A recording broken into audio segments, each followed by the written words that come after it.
vocês ainda não me seguem, no YouTube Lara Lima Hochleitner, no Instagram Lara Hochleitner Coach, eu tenho um canal no Telegram onde eu distribuo todos os meus materiais gratuitos para o seu autoconhecimento, para o seu desenvolvimento pessoal, para você ter o seu crescimento pessoal, para você evoluir a sua consciência. E o Telegram é interessante porque se você não quer perder nenhum conteúdo meu, você não precisa fazer download. Desde quando eu abri meu canal do Telegram tem todos os meus textos, todos os meus links.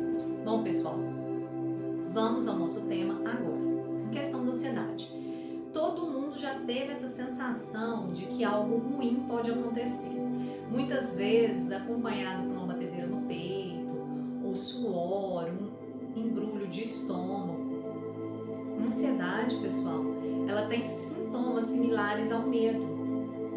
Um estado que possui uma função importantíssima para a nossa sobrevivência e adaptação ao ambiente. É o que nos permite o medo lutar ou fugir.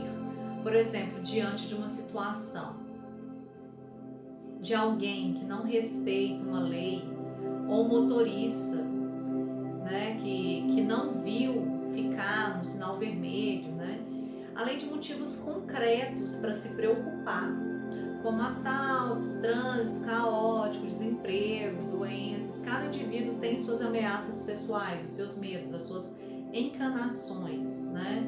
Tem pessoas que se o filho não come verdura, não significa que ele vai adoecer, né? Se o marido chega tarde, não significa que o marido tem um amante, às vezes ele estava fazendo uma hora extra no trabalho. Então, assim, algumas pessoas ainda chegam a passar mal, ou elas reagem de forma desadaptativa a situações ou objetos que outros consideram comuns ou até divertidos, como shopping lotado, eventos sociais, aviões, pontes, né? São outros tipos de exemplo.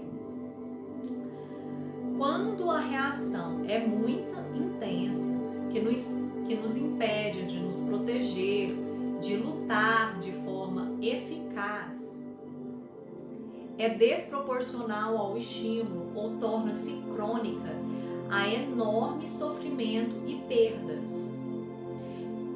É quando a ansiedade vira doença. Então, além do chamado de transtorno de ansiedade generalizada, existem outros como o pânico, tem fobias, ansiedade social. Então, a gente tem que ter consciência dessa quantidade de questões relacionadas à ansiedade. O estresse pós-traumático, transtorno obsessivo compulsivo, também são classificados como alguns transtornos de ansiedade. Bom, pessoal, essa questão de ansiedade eu falo para vocês porque, principalmente nesse momento que a gente está vivendo, né, já tem mais de um ano da questão da pandemia, então tem muitas pessoas desenvolvendo ansiedade, né? Então a gente tem que prestar atenção nos sintomas de quem que sofre de ansiedade. As manifestações, elas envolvem desde sensações subjetivas de medo, né? Como eu estava falando da questão do medo, e apreensão, além de pensamentos catastróficos e também sintomas físicos, sintomas no corpo, né? O corpo todo pode ser afetado pela liberação de substâncias como a noradrenalina e o cortisol, que vão fazer o quê? Vão ativar a tensão e vai aumentar a pressão sanguínea da pessoa e os batimentos cardíacos, para preparar o organismo para quê? Para ele reagir. Então, sem perceber, a pessoa vai inalar mais ar do que ela precisa e vai piorar tudo. Por quê? Porque vai diminuir muito o nível de gás carbônico no sangue, acionando receptores que vão ficar nas carótidas e que vão mandar sinais equivocados ao cérebro. Então, a gente tem que ter noção disso. Quando eu tinha as minhas crises de ansiedade, eu ficava em pânico. Por quê? Porque o meu coração, como eu expliquei para vocês, ele começa a acelerar, né? Você começa a ter taquicardia e a sua respiração fica muito mais rápida e você pode ter falta de ar, porque você não consegue falar, você não consegue prestar atenção na sua respiração. Então isso te dá um desequilíbrio. Sintomas psicológicos, você pode ter a questão do medo mesmo, como eu falei, a questão de angústia, você vai ficar muito inquieto, insônia. A primeira coisa que eu senti, né, a primeira vez que eu senti a questão de ansiedade, assim, me afetar mesmo com sintomas, eu estava dormindo, eu acordei no meio da noite, com o quê? Com falta de ar. Então eu não tinha aquele sono profundo, eu acordava com essa respiração muito rápida e parecia que eu ia desmaiar porque eu não estava conseguindo respirar direito, eu não conseguia sentir que eu estava respirando, eu não conseguia prestar atenção na minha respiração.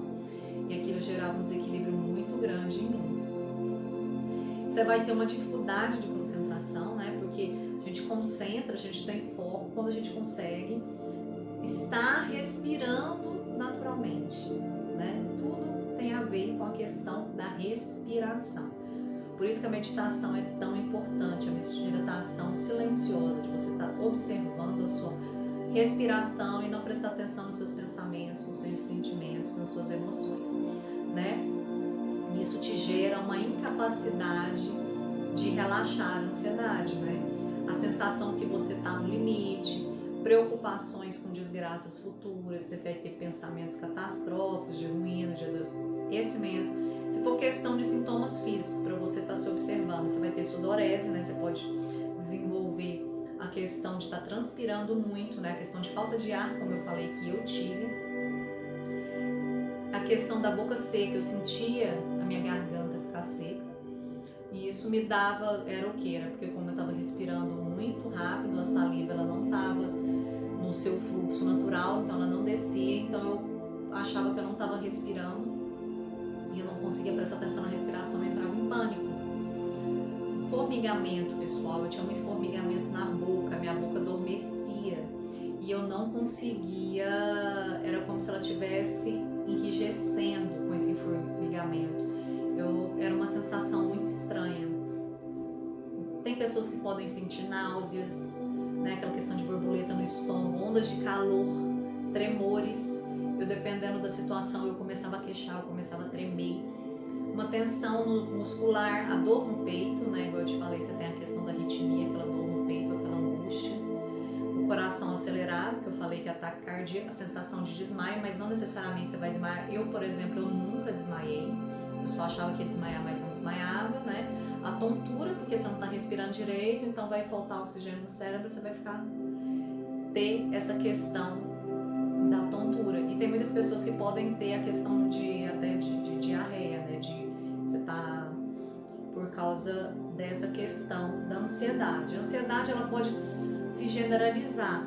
Então você vai ter uma preocupação muito intrusiva, quase que diária, relacionada a eventos da rotina mesmo.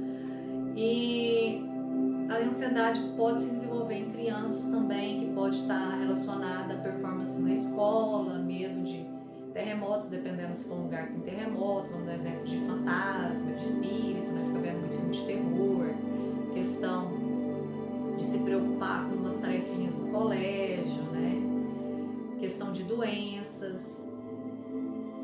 A pessoa que está com crise de ansiedade, ela pode ter muita dor de cabeça também. Uma coisa que eu não falei para vocês, são consequências, é uma consequência bem comum. A ansiedade, ela pode trazer uma determinada fobia social, né? Esse medo ou ansiedade paralisante quando a pessoa é exposta a um ambiente social, quando ela tem que fazer alguma coisa em público, né? Porque eu tive crise de ansiedade estando na faculdade, então eu sempre fui uma pessoa que, por mais que eu era tímida naquela época, eu conseguia falar, apresentar tranquilamente um trabalho, até porque eu gostava e dominava o assunto, sempre fui uma pessoa muito estudiosa.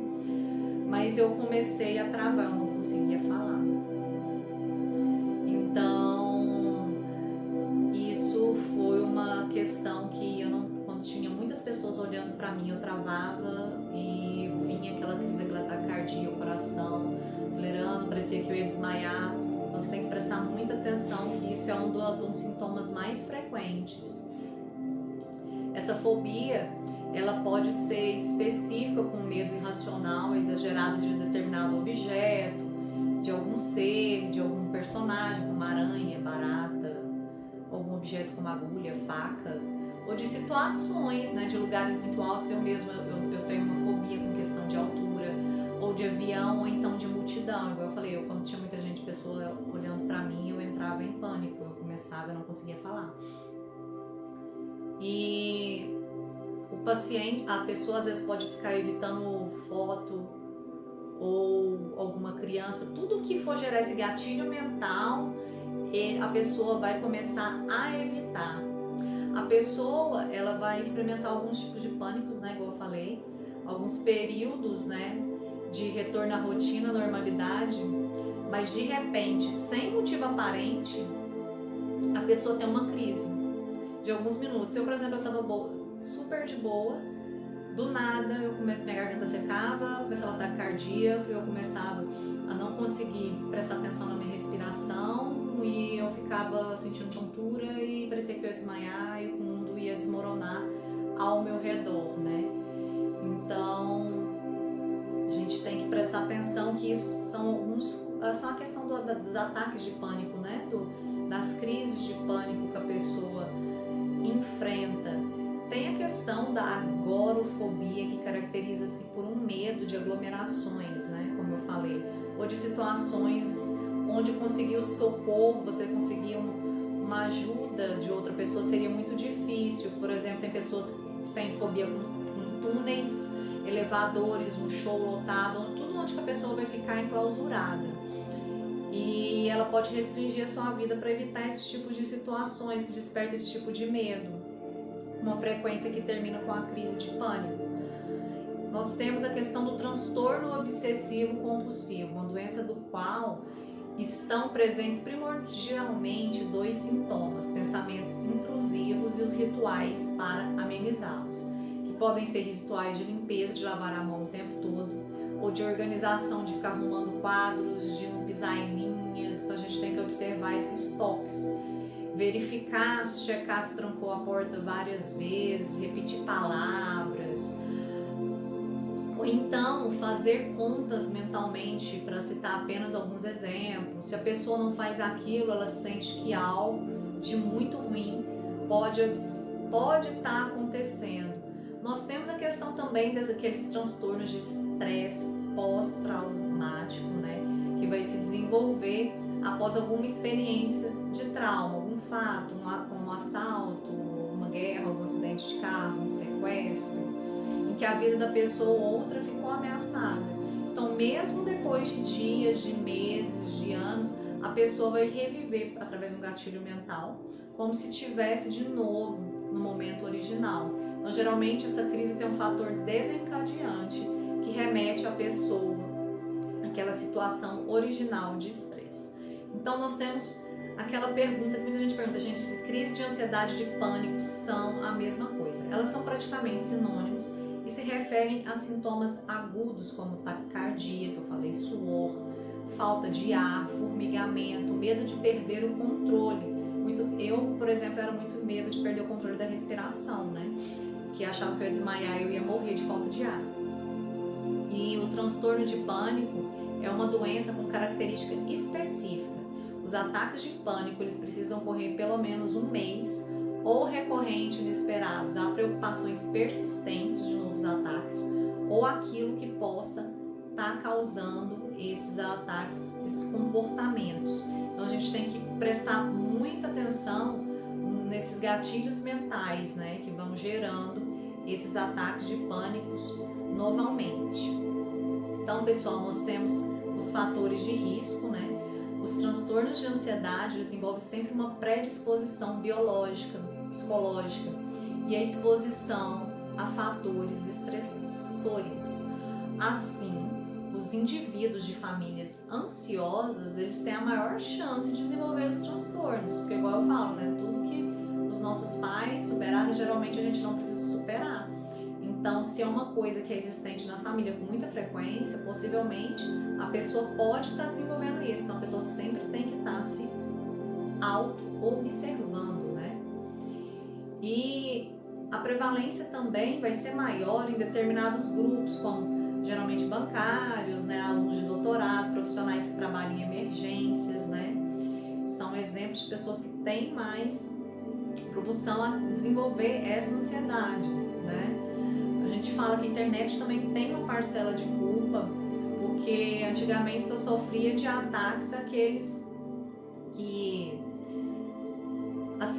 que sofriam determinados acidentes que aconteciam perto, né?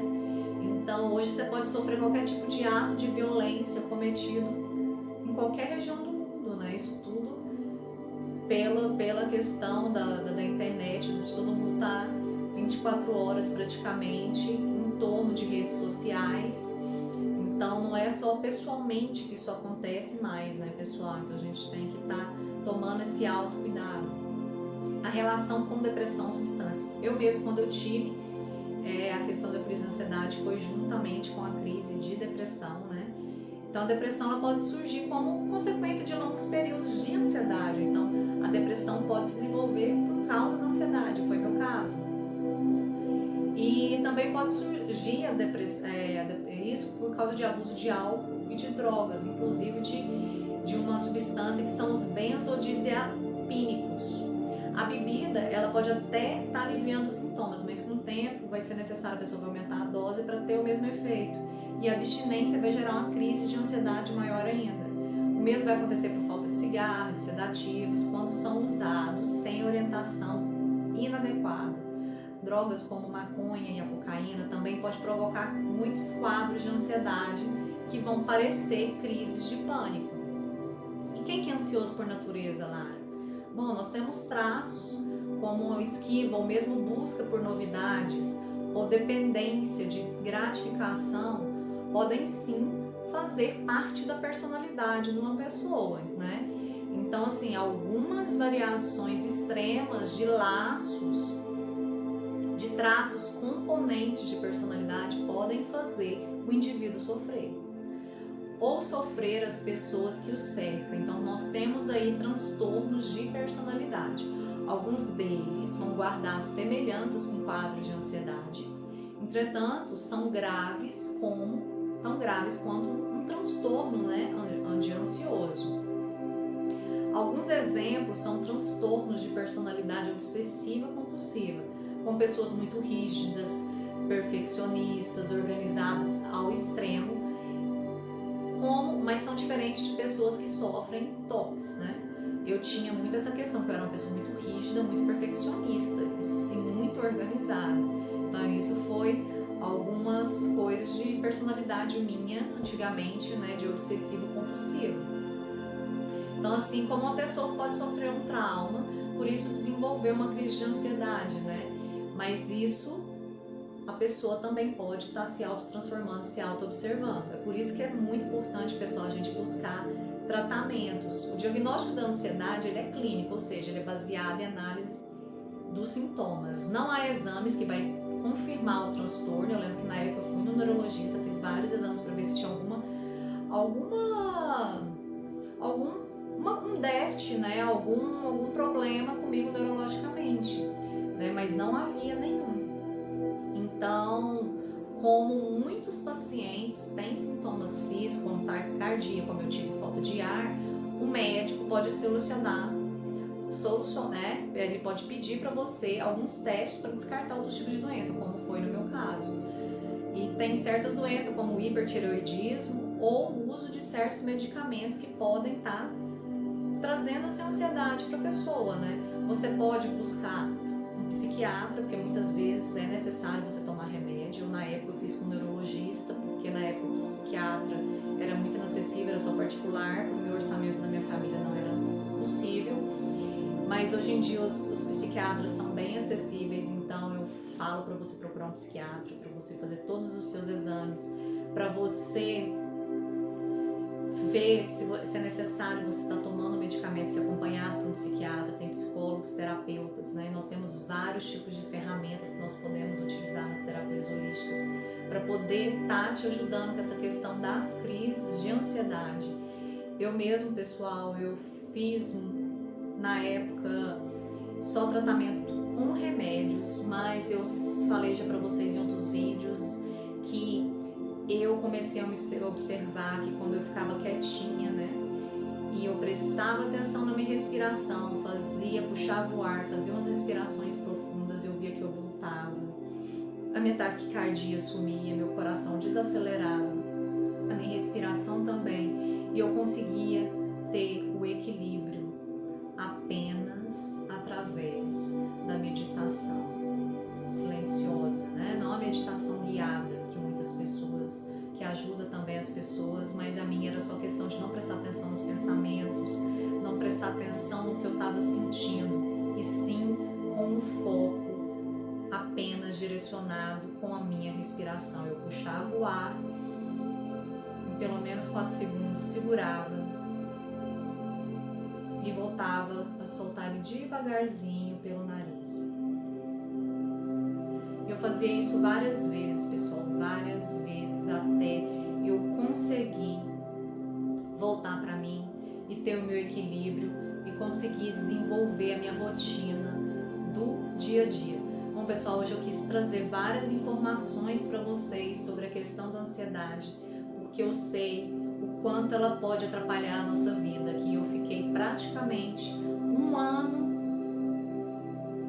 com a minha vida desequilibrada por causa dessas crises de pânico que eu tive, essas crises de ansiedade juntamente com depressão, e eu consegui sair dos remédios em menos de 1 ano, isso no ano de 2005, então assim, tem muitos anos atrás. Lógico que a gente não se cura 100%, pessoal, porque dependendo, igual eu falei, dependendo da situação que acontece conosco na nossa vida, desengatilha aquele gatilho mental. Então você pode ter algum sintoma? Pode, Lara, mas é leve. Quando você tem aquele sintoma, você vê que ferramenta que você utilizou, que você pode utilizá-la de novo, como a meditação, como o IFT, como o Ho'oponopono, para você ter o seu equilíbrio de volta. Por isso é tão importante, pessoal, a gente se autoconhecer, se desenvolver pessoalmente, para a gente saber o que realmente funciona para nós, para a gente poder aplicar no nosso corpo, na nossa mente, no nosso espírito. Muita gratidão, pessoal, e eu espero que esse vídeo possa ajudar e tenha gerado muito valor para vocês sobre a questão da ansiedade. Se você gostou, deixe seu like, compartilhe com seus amigos, deixe seu comentário. Gratidão.